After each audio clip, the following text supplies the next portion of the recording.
মালদার পর মুর্শিদাবাদ, লালগোলায় চালু হোল্ডিং সেন্টার। সরকারের নির্দেশের পরই লালগোলায় চালু করা হয়েছে হোল্ডিং সেন্টার। লালগোলার হোল্ডিং সেন্টারে রয়েছেন 5 জন বাংলাদেশি নাগরিক।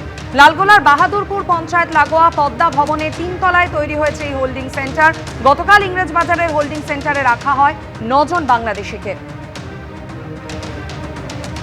জেলায় জেলায় এই হোল্ডিং সেন্টার চালু হতেই কিন্তু ফেরার পথ ধরেছেন অনুপ্রবেশকারীরা।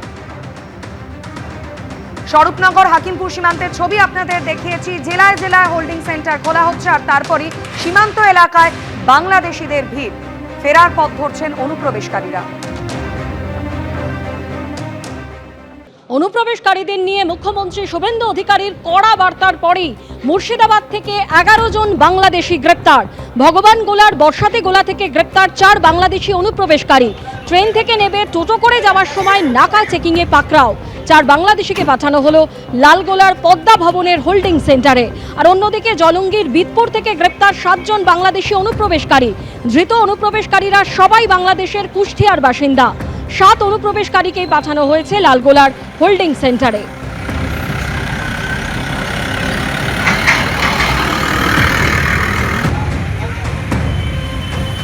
जल्दी जल्दी भागो, जल्दी जल्दी भागो, नहीं तो जो करना है सरकार करेगा। প্রেজেন্ট অ্যাক্টই রয়েছে এবং আমরা বলে দিয়েছি যে বাংলাদেশের অবৈধ অনুপ্রবেশকারী তাদেরকে কোর্টে পাঠানোর কোনো দরকার নেই, আইনে নেই। সরাসরি পুলিশ নেবে এবং বিএসএফের হাতে হ্যান্ডওভার করবে।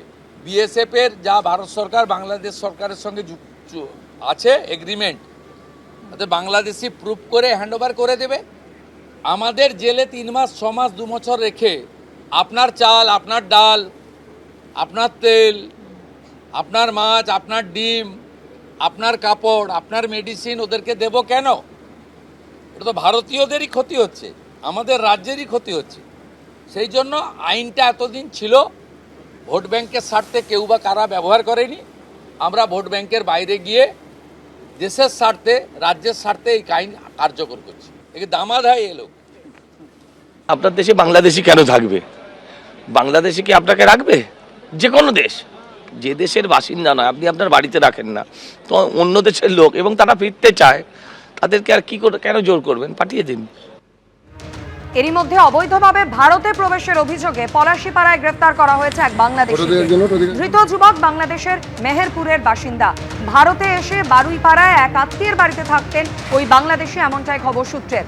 আসল নাম পরিচয় গোপন রেখে সুমন শেখ নামে পরিচয়পত্র তৈরি করে সূত্রের, এমনটাই খবর।